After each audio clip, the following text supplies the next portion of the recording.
Greetings, mutual mortals! Now that Derios is finally done with those Halloween reviews, it's my time to shine again!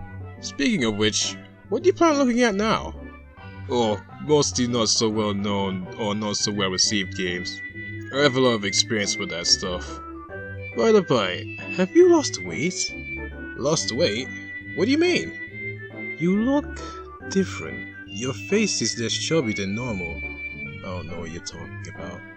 Anyway, I'm in the mood for another shmup, so we're gonna be looking at Metal Torrent today. Alright, I'll leave that to you. In the meantime, I'm gonna get footage for the game I plan on looking at next. Metal Torrent, or Amuju Setsuna in Japan, was a bullet hell shmup released on DSiWare for 500 points around the early 2010s. It was developed by Akira. I don't know much about this company personally, but they have developed some other games I like, so I guess they're cool. Here's how Metal Torrent plays. It's a bullet hell shmup, or a maniac shooter. For those new to this subgenre, these are shmups where you'll see, well, lots of enemy fire.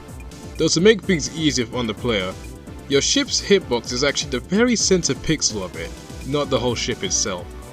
Also, sorry if my footage gets laggy. Again, as I vented in some comments, my laptop is an absolute piece of crap that I really need to replace, but I can't at the moment because I'm broke and have no job. Back to the topic at hand. Movement is done with a D-pad, you fire with B, and you use the ship special with A. Though if you're not a fan of this control scheme, you can change it in the options menu. You can also switch the game's display on the bottom screen if you wish as well. Before you start, you have the option to play in pattern mode or random mode. Pattern mode has enemies in fixed formations, whereas random mode has their formations randomized. You also have two ships to choose from, which both function as a difficulty select of sorts. The Red Orion is the easy mode. Its shots are wide ranged, and its special is a bomb that destroys enemy bullets on the screen. Shots inside the blast radius however turn into cubes. More on those later. Not only that, but if you happen to get shot and you have enough energy for a bomb, it will activate immediately, saving you from losing a life. The Blue Nova is this game's hard mode, or maniac mode as this game refers to it as. Its shots are more narrow, and its special is a laser. Enemies destroyed with a laser will have all of the shots they fire turn into cubes. When firing, there's also a force field around your ship that will slow down enemy shots. If you happen to take out an enemy, the shots inside the force field will become cubes too. You can actually still fire the beam while your energy is depleted. It's just more risky since you won't have the force field anymore. Because of this, it's also generally easier to get more points and cubes when playing with this ship.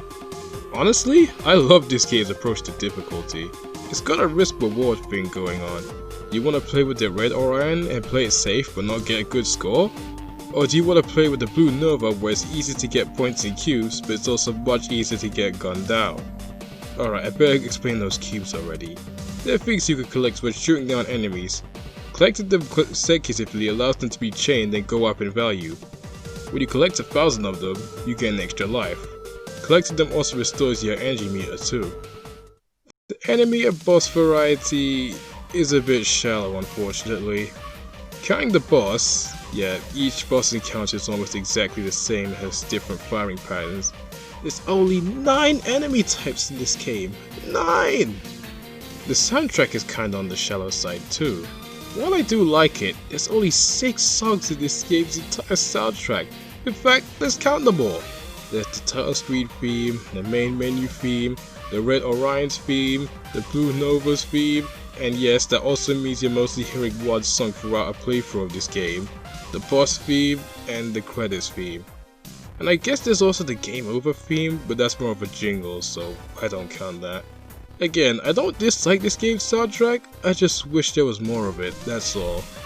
Although, maybe that and the enemy lineup can be forgiven by the fact that this game is kinda on the short side with only 8 phases and 3 boss encounters. I should probably mention that Metal Torrent also used to have some online stuff such as leaderboards and a replay function, but since the DS and Wii Wi-Fi was shut down in 2014, it's no longer usable, so that sucks. Despite this game's shortcomings, I still enjoyed my time with Metal Torrent. This game is quite fun, even if it feels like it was made on a budget. In fact, that's how I could sum up this game. It's a bullet hell on a budget. So I guess that's justified with its low price tag.